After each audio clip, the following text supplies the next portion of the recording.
So that's what I like to do when I'm cooking. I like to just get everything that I need ready and on the countertop in front of me, so I'm not having to look in the fridge or look in the cupboard to see where everything is. So it's nice to look at your recipe, get all your ingredients out in front of you.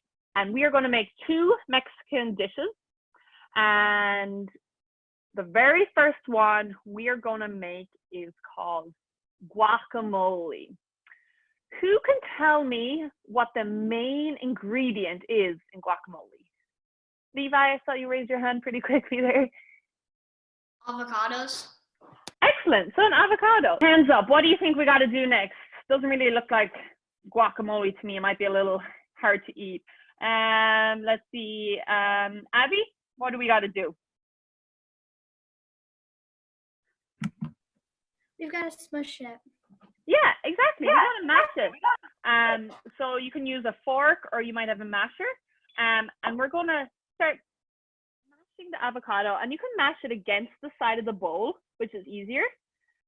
But what I always like to say, before you dice, you have to slice, okay? So can everyone have eyes on the screen? So I'll show you the step, and then once I've showed you, you can start. Addison, do you have a question? Is this good half? Yeah, that's perfect. Excellent dicing of the tomato there. Super. Oh, perfect, Addison. I can see everything now. Okay. So as we're waiting for a few people to finish up their dicing, I want to talk to you about our star ingredients today. Okay. So I have it already in a container. It's corn. That's what you're going to, it's our star ingredient. So I just wanted to talk about that before we get, while we're waiting for everyone to finish. So corn is generally called maize in Mexico. So M-A-I-Z-E, maize. And that's, it just means they're talking about corn. You can see I still have a lot of guacamole left. But as I said, you might be able to make tostadas for someone else at home, or you might just want it with chips and guac for a snack later on. It's a really healthy snack because guacamole, as I said, it's like a superfood. Okay, so then as you can see, there are my tostadas. Sight, scent, taste, and touch.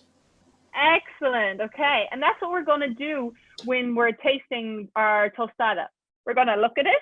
We kind of already described the colors. There's some cube-like pieces because we diced. We're going to smell it. There are lots of different flavors going on. In this particular recipe, you mightn't be able to hear anything, but maybe think of when you're making popcorn or a stir fry, you definitely hear the popping or sizzling noise. And then the last two, we're going to taste, and you normally use your fingers to feel for touch. We're also going to use our mouth, so to feel the texture. Is it soft? Is it crunchy? What do we taste? Okay. So is everyone ready? Let's 3, 2, 1, and let's taste. And we have a 1-bite rule in iCook. So we have to try at least 1 bite.